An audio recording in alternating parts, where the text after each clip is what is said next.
Welcome to part 2, how to fish Montana with your spin pole.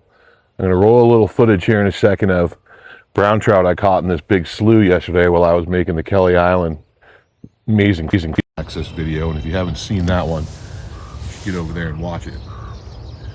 But as I was cutting across this floodplain, showing you guys the ecology and floodplain dynamics that goes on out here to create cool fish habitat and habitat for all kinds of wildlife, I ran into this old channel that's been beaver dammed up by a beaver dam, backwatered, and it's full of giant trout. So I wanted to come back today and kind of talk about part 2, how to fish Montana with your spin pole, right? Everyone's got a fly rod, they're floating the boats, they're pounding the banks with the bugs. You want to do something a little bit different. Show the fish something a little bit different. And I think you're going to have some positive success if you do that. If you get out and snoop around and kind of learn the habitat, what the fish are doing, I think you're going to have some good success if you do that. One way to do that is to look for these backsloughs, these oxbow channels that are still connected, even if it's with a tiny little trickle. They have wood up in the corner. I don't know if you can see this, but this is a long channel. But back up in there, you know, there's some wood and some laydowns and stuff. So when the water comes through here at high flow, it'll scour around those, make a deeper pocket. There'll be a fish hiding in one of those. There's another one down there. But I've walked around on this section here, and what I've found is this bend right here is the deepest spot. And you got to remember, these big floodplains, there's water moving through the ground underneath here called hyporheic flow. It's the inner gravel flow. It's cool. And so whenever you can scour down a deep spot or get a spot where you access some of that and trap it away from the surface water of the river that gets warm, you create a thermal refuge, a place that attracts fish, cold water. When it's deep and weedy like this, it attracts a lot of big fish. They're just friendlier in there and they're just patrolling around, right? You really don't see them rise. They probably feed on the little ducklings in here. I don't even know. But today I'm going to go after one with a 3.8-inch Hellgrammite from Euro Tackle on top of one of my jig heads with just no flash, no fur, no nothing. Yesterday I caught over a 20-inch brown right here on the fish finder jig. I'll roll that footage. You guys tell me what you think.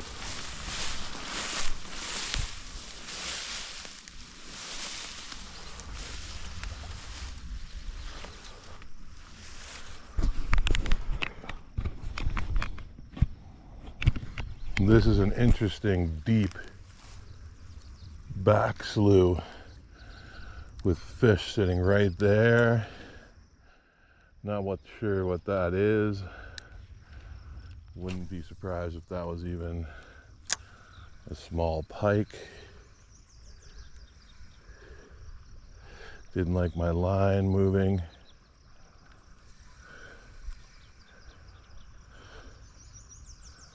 Wow, this is a deep channel that's maybe dammed off with a beaver dam. I'm not sure.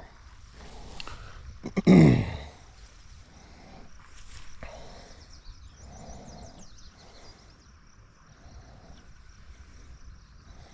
just bouncing my stuff through there to see if there's anybody that's hungry.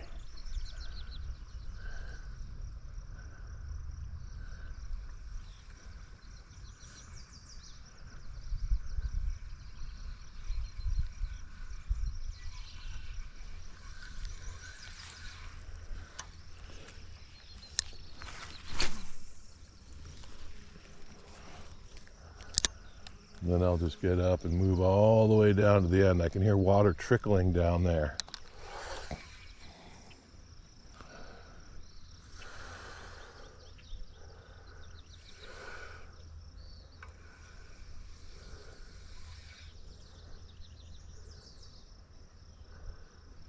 Interesting spot.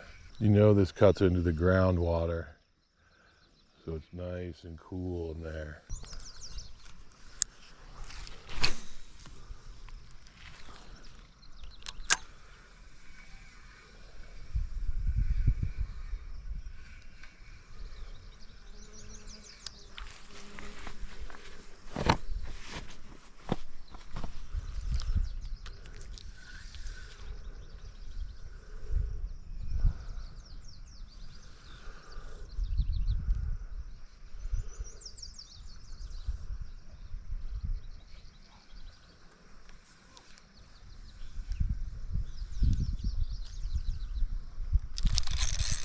Look at that big boy. Look at that big boy right there. God dang, dude. God dang. Big boy fish finder jig. That's a brown. Pretty sure it's a brown. Oh yeah. Are we rolling? Stay out of the weeds, bud. Oh yeah. Big boy is home. Kelly Island Ponds. If you don't have a fish finder jig, folks,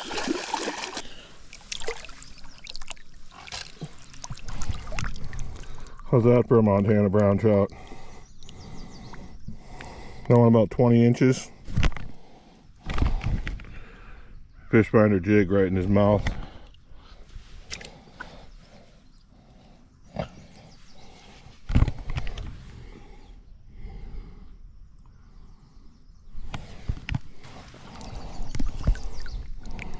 Fish finder jigs, baby. Get yourself one. Wow. Wow, wow, wow, wow. Fish finder jig, 1/16 meets side channel backwater slough, likely beaver dammed. We're gonna find that out. I was just, you can see I changed my shirt. I took off the cutthroat shirt because I'm cutting through the floodplain, just making a swath. I got much more story to tell, so I'm doing the one story on the fishing access site and then a day of fishing in and amongst all of this. So I changed my shirt. This is just after filming the first bit about how cool the floodplain is and how dynamic it is and how there's a lot of ecology going on here. Well, here's a backslough where this channel is probably dammed up in some way and the water is cold down there because it's super deep. This is what could form in that side channel that we just talked about. I'm cutting a straight transect across the river channels where the two rivers connect. And this is one of the Clark Fork channels that has been dammed up. I can hear water trickling down here. I'm gonna go see if it's a beaver dam.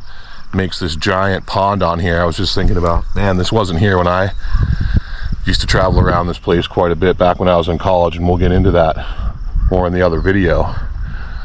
But how cool would this be to put some duck blinds on and stuff? So I was looking for duck blinds, seen a couple stick piles and stuff, and I started fishing in here and just did a fan cast, one there, one there, one there, and third cast, boy oh boy did I get that big boy. That was a big fat brown, probably biggest fish of the trip. So thanks for watching. We're going to continue to cut across. The main river is over here, and we're going to go check that out. Man, oh man, I got to cast some more in here. Thanks for sticking with me.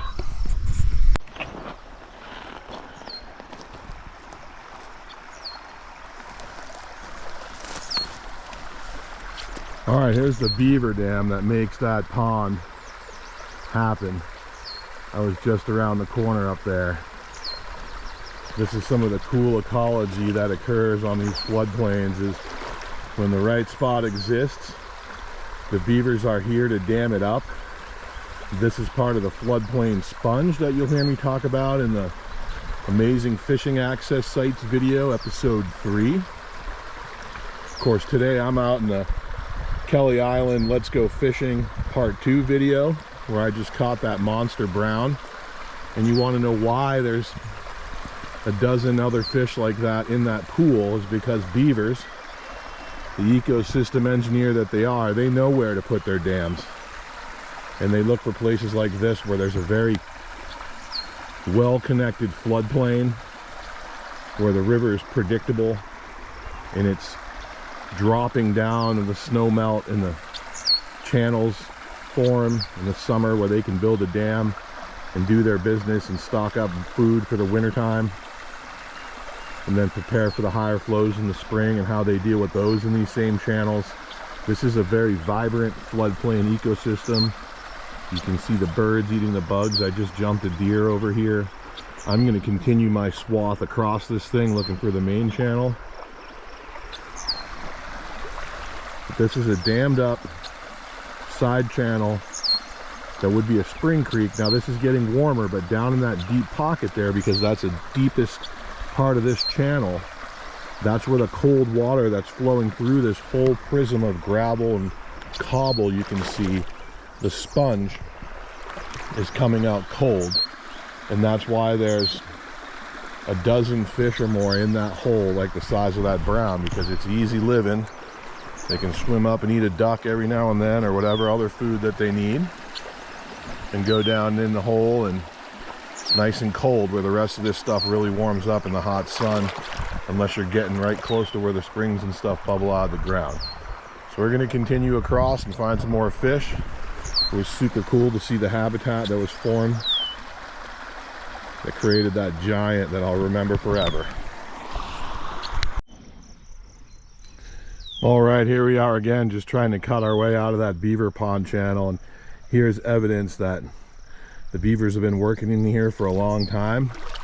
If you want to learn about what the cross section of a beaver dam looks like, here you go. You can see the sticks right here, a lot of the sticks right here, the rock on top, the channel. This one's been blown out. They're over there now working that one. I'm sure they'll come back and fix this one if they need to. That's just some of the cool stuff. Right below it's a major deer trail that I just saw that deer on, working right up there through there. Super cool. So this morning I came back because I know there's some more fish in here, and I wanted to show them something a little bit different before I cut way across the floodplain and do some different fishing and do some other video making. But if you're in Montana and you're on one of these floodplains and you can get out on Google Earth or your Onyx map, and you can search out some of these backwater channels, go check them out. Spend the time one day to check them out. Look for those deep pockets, stand up on the high banks, just watch in there for the fish, see where they go, look for the wood, look for the habitat where they might hide underneath. You know, you might find some of these spots when you're out duck hunting as well. I used to see fish rising and holding in these pools where we would put our duck decoys to hunt ducks. So that kind of turned me on to these backsloughs as well. But let's get right to it. Let's make a couple casts right out here this morning, just to see if we can't entice anybody. We'll put the GoPro on just to get that good action that everyone likes.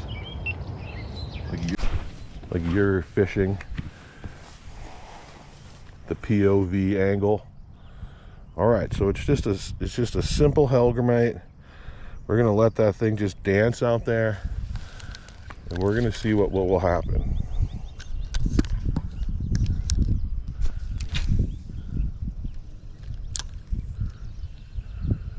I think we're just going to let it kind of dance.